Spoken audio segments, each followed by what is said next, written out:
I think uneven distribution of wealth is, in the last instance, a question of international relations. But the question of extreme poverty is also a question of skewed distribution of wealth and resources inside the country or a community. So my research is in South Asia, and I see some quite obvious obstacles there to a more fair distribution of wealth.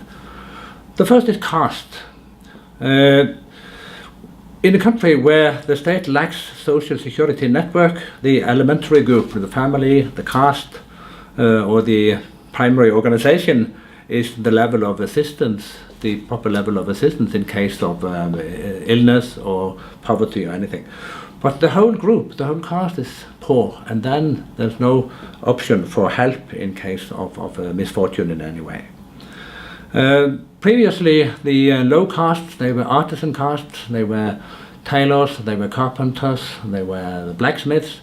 But now industrial goods have taken over, so they have lost their trade in many ways, and since they do not have land, they are in a very, very difficult situation. The second, I would say, is gender, and that also has to do with the culture in those areas.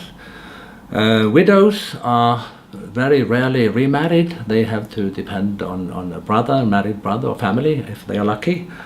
If a servant girl gets a baby with a landlord out of wedlock, she will also be out of family or out of community. So caste and gender inside the communities in South Asia are the most important drivers of extreme poverty.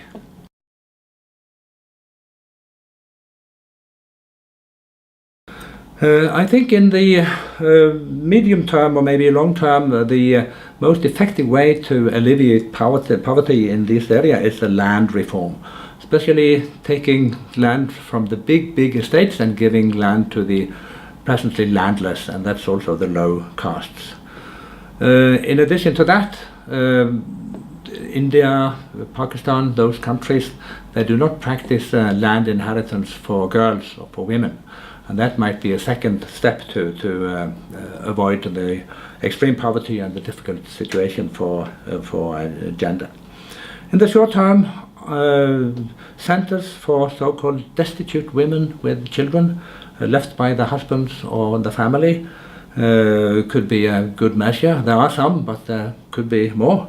And they could, in particular, offer good educational programs to enable those women to enter the labor market.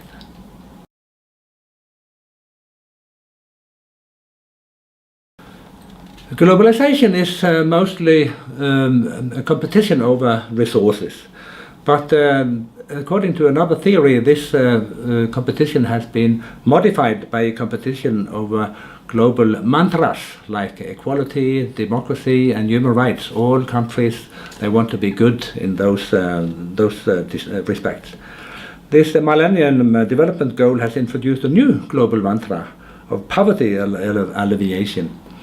In a way, this encourages countries to compete over that new mantra. They should be good in poverty alleviation. Otherwise, they will be internationally stigmatized. So in that respect, I think the Millennium Development Goals encourage countries to think of, to take seriously poverty alleviation. And in that respect, it's a good thing.